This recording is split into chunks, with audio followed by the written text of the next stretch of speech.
I'll hit the record. Hello, everyone, and welcome back to our series of Q&A chats for International Imposter Syndrome Awareness Day. I'm absolutely delighted to be joined by Tanya Lee. She's the founder of Emperor Coaching, and I actually met Tanya when we both did a neurodiversity in the workplace training course with Thrive Neurodiversity and Mental Health last year. And this discussion today is going to be an absolutely fascinating one because Tanya has actually named her inner imposter. So welcome to Imposter Syndrome Awareness Day, Tanya. And I'd love for you to talk a little bit about that, how it came about, and the name that you came up with, because naming your inner imposter, that's such an interesting angle. Yeah, thanks, Lisa. Lovely to chat to you today. Yeah, imposter syndrome, it's a fascinating subject, but you're right. My imposter syndrome is called Doris. Um, and it all came around with a discussion actually. We were talking about imposter syndrome and someone else had named hers. And I thought, wow, that's great. And the reason that I've named it is because it shows it in a humorous way. And actually, I know that Doris is not useful to me in any way, shape, or form.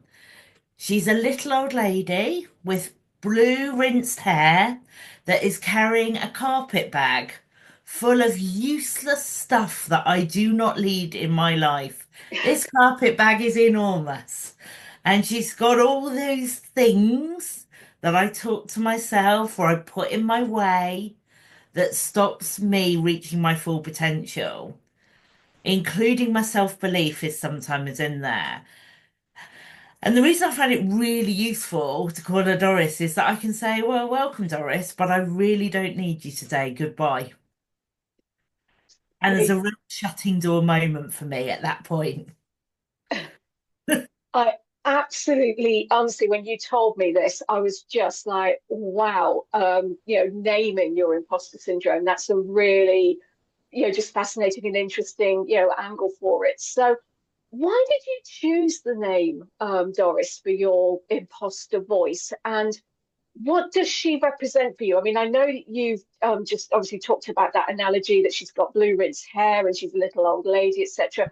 But what does Doris represent, and why that name for your inner imposter voice? So I actually stole the name from Rachel, who had a Doris. So I was like, absolutely, that completely resonated with me. And in my head, as soon as I started to think about her, she was this little old lady that was going to bash me round the head with her big carpet bag. And actually, I liked the humour of the fact that this is probably the older me coming into the room Yeah, with the younger me in her bag. yeah, Um, and I used to really struggle with self-belief, and a lot of that for me was trying to fit in rather than belong.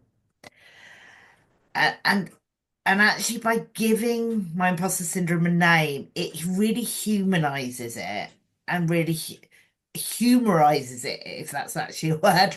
Um, because I really struggled with that, getting it in my head and then getting it out of my head. And I meditate quite a lot. So when I meditate, when something comes in, I tend to say thank you, leave, because I recognize I need to come down. And actually, Doris allows me to do that because it's something that I can say goodbye to, because I would say goodbye to a person that wasn't useful in my life. And Doris is not particularly useful in my life. absolutely. When did you first become aware of Doris? I mean, would you say that there was a specific moment or event that made you realize that her voice was holding you back? So yeah, years ago when I worked in corporate, so I think I became a director, and at that point I was like, "Oh, hang on a moment, how did this happen? How did this happen to me?" And I started to have all those lovely feelings of self-doubt, self-belief, lack of self-belief, um, and actually started to fit in. So I changed who I was, how I was, into this mold of director. And we both know with imposter syndrome, you either overwork yourself because Hmm. you're trying to prove yourself, or you give up usually. Yeah, There's sort of no in between, right? absolutely. And I overworked myself absolutely ridiculously. I was first in the office, last in the office. And actually, when I suddenly realized that this was taking over my life, was when I was the only person in the office and I worked in a massive organization. In our offices there were the 400 people just in our office. I was the only person that got a Christmas card from the cleaner because I was the only person that was consistently still at work at that time. Wow. And at that point, I was like, what am I doing? And realized actually a lot of what my imposter syndrome was self-talk, self-doubt, that internalized, I'm not good enough. And I was changing myself to fit in. And we often talk about fitting in, right? Yeah, Rather than belonging. Two very different things. yeah, I'm changing myself to fit in. Belonging, I'm turning up as myself and actually giving my best of me. yeah. And that's when I suddenly realized I needed to belong, not fit in. Absolutely. And wow, I really resonate with that about needing to belong and not fit in. And I talk really openly about all the different masks that I've always had to put on through my, or felt I've had to put on through my lifetime. Um, I was diagnosed late in life as being neurodivergent with ADHD and autism, dyspraxia, and dyscalculia. And it was always a daily battle of what mask do I need to put on today? Is it, is it wife? Is it colleague? Is it leader? Is it friendship? Is it family? I had all these different masks for every situation going, and every morning it was literally a case of which one do I put on today. So I love that analogy of belonging. It's so true. And what would you say is the power in giving your imposter syndrome a name? And what do you think shifts when people personify that voice instead of internalizing it? So for me, it's been that freedom to say goodbye when Yeah, she arrives. It's that freedom to say you are not wanted in this room with me. We all know when we come into a room, it's not, and we're having a conversation. You and I are not just having a conversation. We've got a load of other people in our room with us, right, Lisa? That yeah, we from our absolutely. childhood, from all those people pleasing, good Yeah. girls are seen but not heard type things. So for me, it's that power to say goodbye.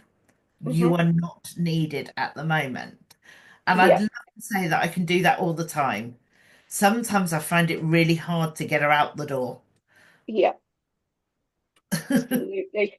And I get that as well. It's so challenging sometimes to, sort of quiet that voice and tell her, goodbye. I don't need you. And how would you say your relationship with Doris has evolved over time? Does she still talk to you, loudly perhaps, or have you learned to manage her differently? I've learnt to manage her differently, but I think actually what I've done is I've managed myself differently. Yeah. So I came out of corporate 5 years ago, started my own business, but before that I took a year out.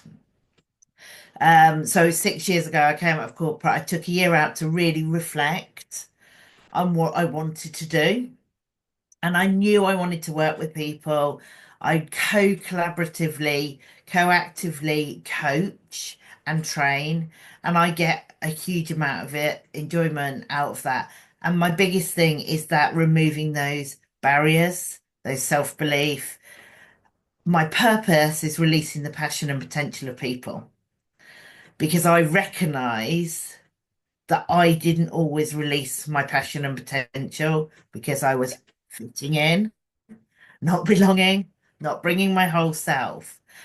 Um, but at the beginning of my business, I had massive imposter syndrome. Who am I to coach people? Who am I to do this? Actually, now I know I am good at this. I get great feedback. I have moved from externally validation to internal validation. So I believe more of my self-worth now. But some of that has been saying goodbye to Doris all the Yeah. time. Still fall into it. Lovely bit of comparisonitis, when you're comparing yourself to other people. Yep. Which helps fuel Doris. She gets that, puts it in her carpet bag and brings it along with her. Yeah. Absolutely, completely get that as well. Gosh. Um, so when you're working with your clients and your in your coaching, do you encourage them to name their own inner critic or their imposter syndrome? And if you do, are there any memorable names that you've heard? So I really like the older fashioned names, which I know are coming Mhm. back in. But yeah, absolutely. When I work with my clients, I talk about my Doris quite Yep. often, and you suddenly see this face. Ah, yeah, that absolutely works. And my favorite is Bert. I love Bert. I think Bert and Doris are probably when they're not in our lives are in a room together having a good old chinwag about all Yeah. they can put in their bags and bring with us.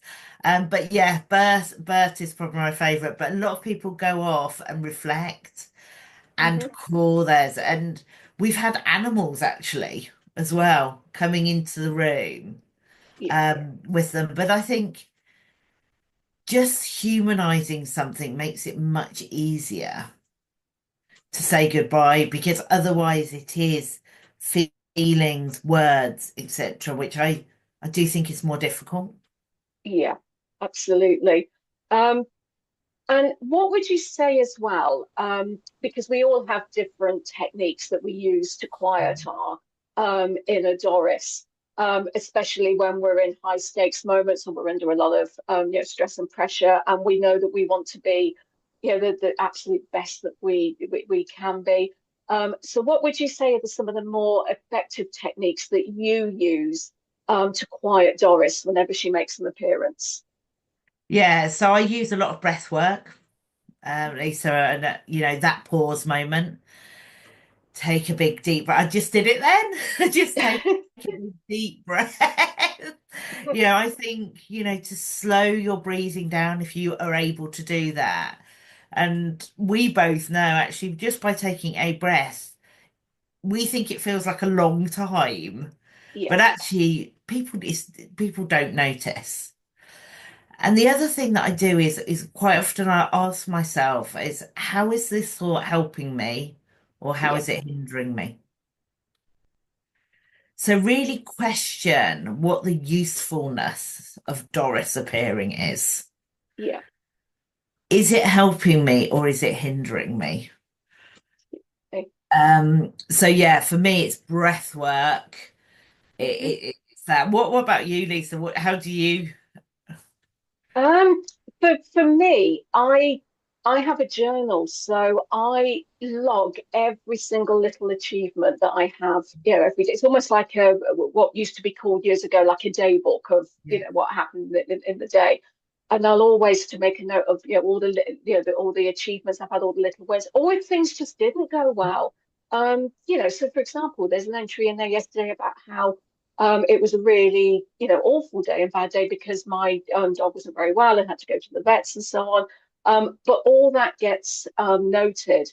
And so when I feel my inner imposter, and I will need to think of a name, I really will need to name it because I just love this concept. But whenever I feel imposter syndrome creeping in, I always have a look at, what I've written on sort of previous days and, Mm. looked over all my achievements. And, some days it could be that the achievement has been literally getting out of bed when I absolutely didn't want to or Yeah. didn't feel like it.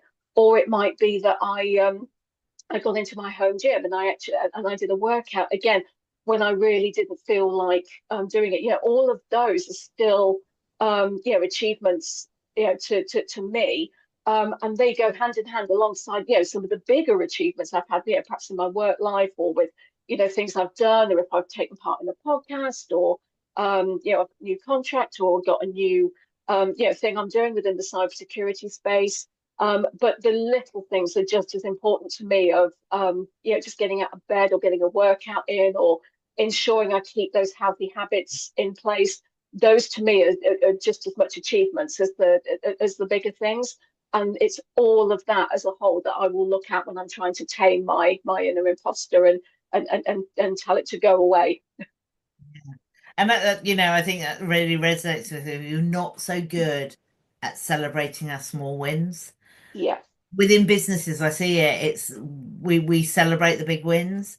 We yeah. need to continue to celebrate those small wins and be kind to ourselves. And I had a Hmm. very interesting conversation recently with somebody who said, I have just realized that I'm not very kind to myself.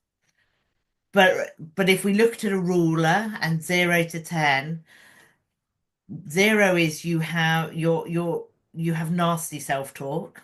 Hmm. 5 is where I don't have nasty self-talk. And your 10 is where you want to be, where you're actually talking positively to yourself. So actually Yeah, at 5, you were not being kind to yourself. You're yeah. just not talking in a nasty way to yourself. But your 10 is where we want to be. We want to be kinder to ourselves. And actually that's a really good practice to remove that imposter syndrome. Absolutely. And as well, Tanya, I'm sure you agree, when we do sort of talk to ourselves, especially in that sort of negative way, we would never dream of talking to somebody else in that same way. Yeah. So why on earth we think it's okay to do that to ourselves? Mm. I don't get how that mindset has evolved over time, but it's so easy to just, turn around and have all that negative self-talk to ourselves about how we're not good enough. I could never imagine for 1 minute that I would say any of that to anybody else.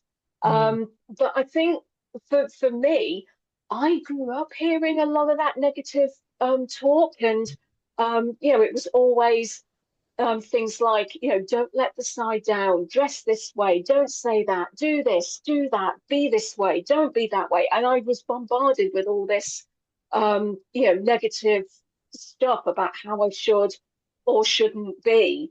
And I became a massive people pleaser as a result.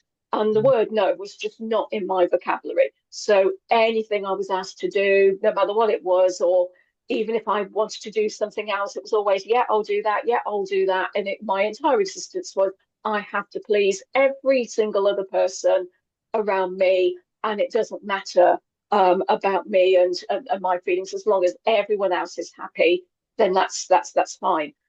When I started to put healthy boundaries in place and realize that it was okay to say no, I had a lot of pushback on that, but I stuck to my ground and stuck to my guns, about it as well.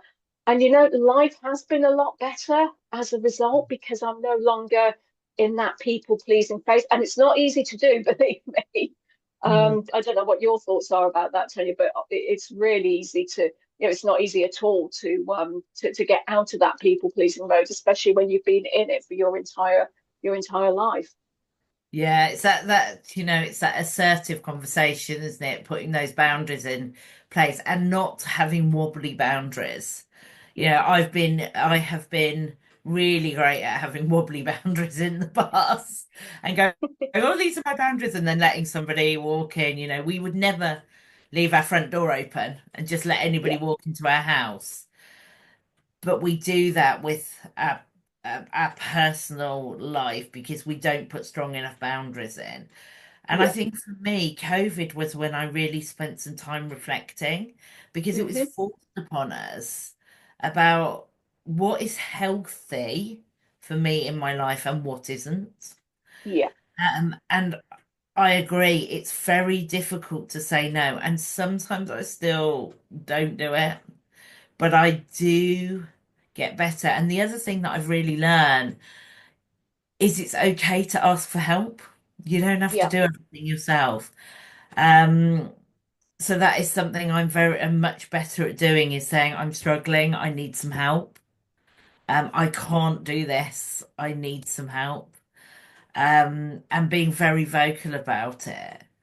But I think going back to what you said about the kindness and stuff, I absolutely agree. I always say to my clients is, would you let someone follow you down the street, shouting the things you say to yourself, shouting at you the things you say to yourself in your head? Yeah. And no, one of them has said, "Oh yeah, I would." So, yeah, it's, of course we wouldn't. We don't talk to ourselves as we would talk to our best friend. Absolutely. And that's, I say that a lot to people. It's Mm. like, we always talk to ourselves in that negative way, and we wouldn't dream of saying anything like that to to anybody else. Or I say that a lot of people are like that. I do find through all the research that I've done into the phenomenon that the ones that do say negative things to you, or give you negative feedback, or even have a lot to say about how you are, and that sort of, and that's always those that display narcissistic personality traits, Mhm. or even the full-blown narcissistic personality disorder. I do find as well that that personality type tends to be the bullies in the workplace. When I look back, and I've been targeted in the workplace by bullying and abuse, when I look at the personality traits involved, always 9 times out of 10, it's somebody that has a high level of narcissistic personality traits, or even the full blown disorder. And that's they're quite a dangerous personality to be involved in. And I've actually been asked around that.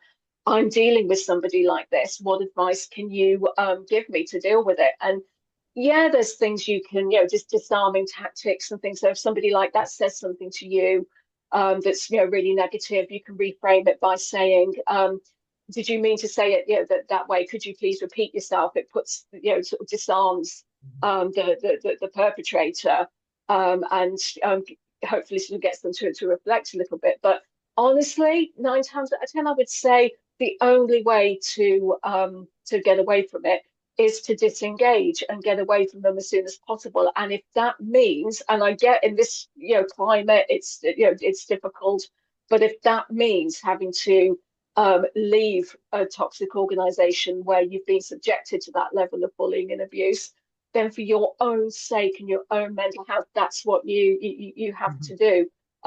No workplace, no role is worth getting treated like that on a day-to-day basis. And I know that to my detriment, that has affected me so much in so many areas throughout my lifetime. And setting those healthy boundaries, they don't like it at all.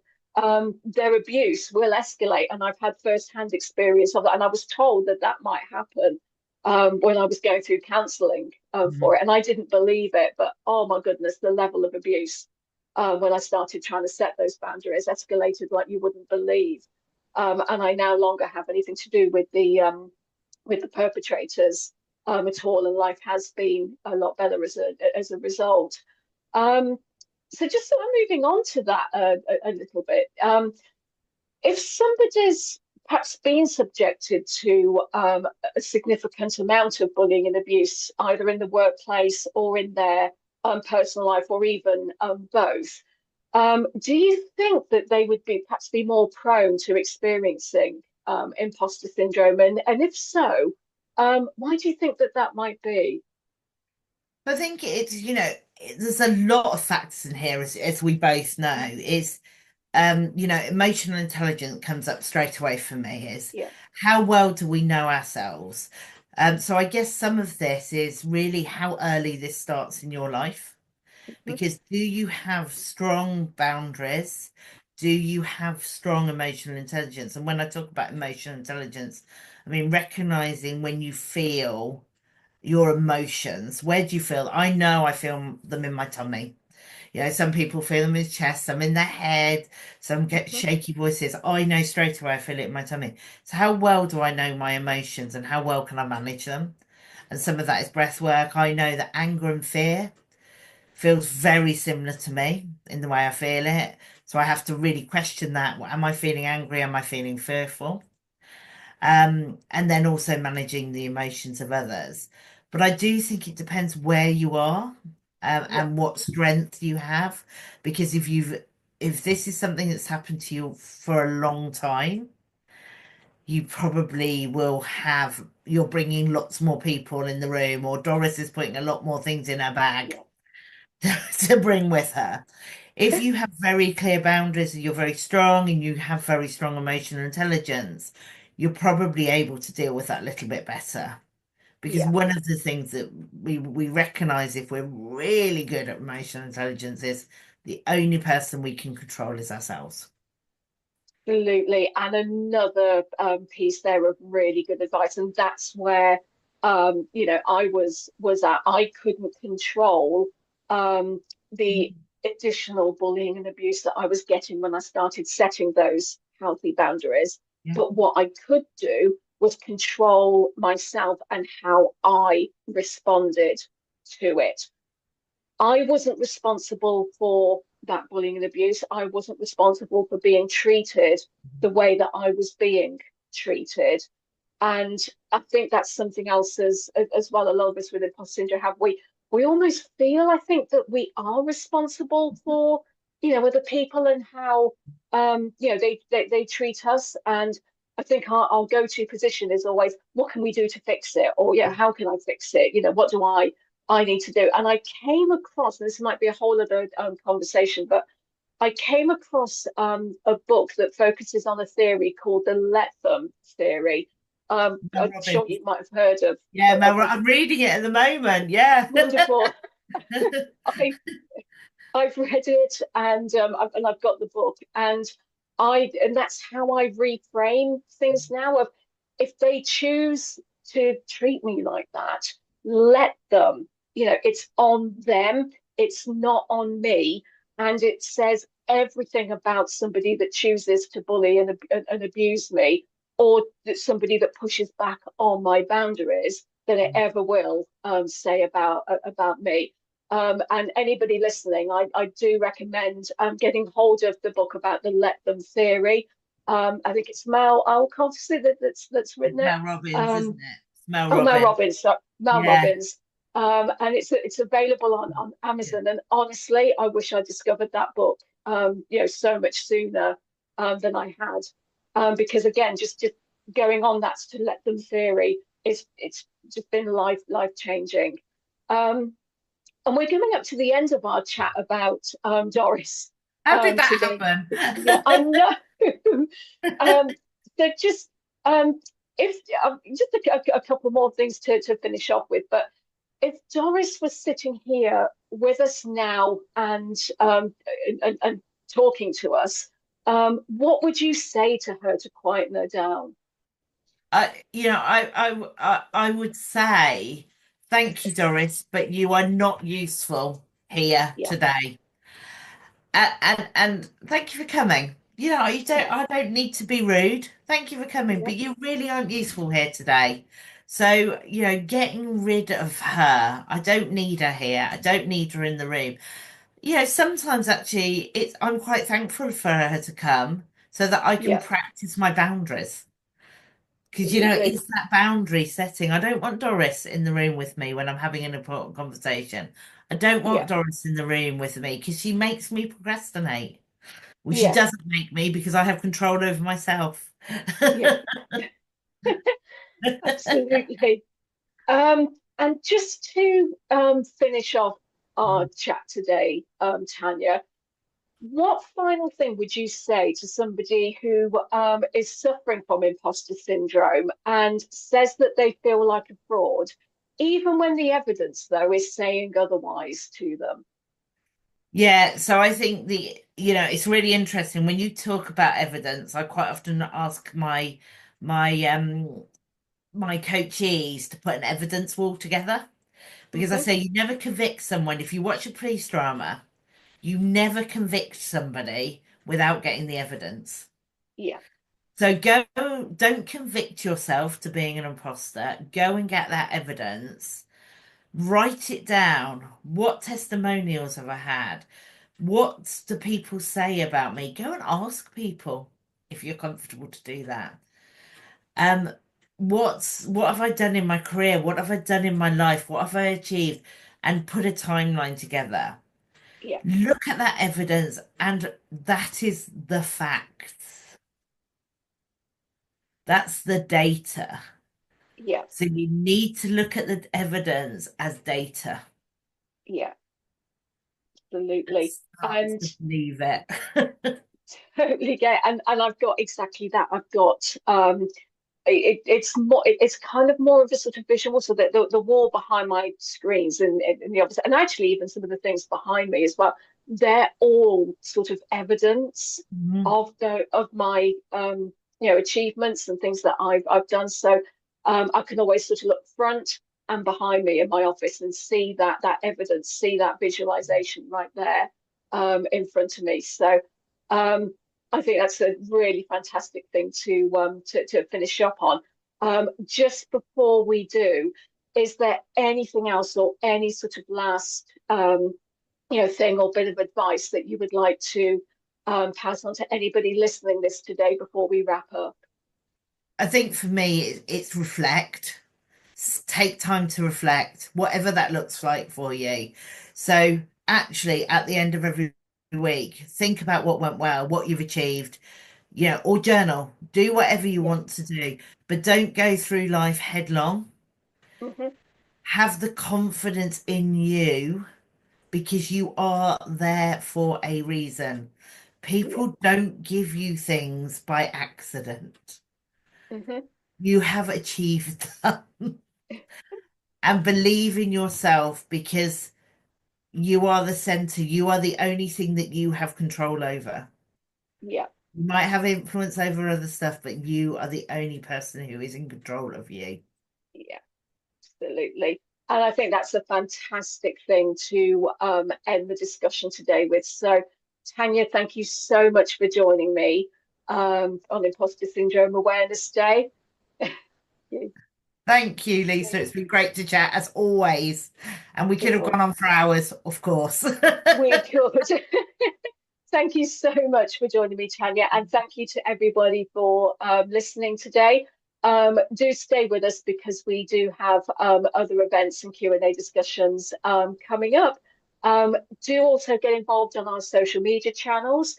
So if anything that we've talked about in this session resonates with you today, send us a message or pop a comment on some of our posts on our LinkedIn, our X, Twitter, and Facebook group pages.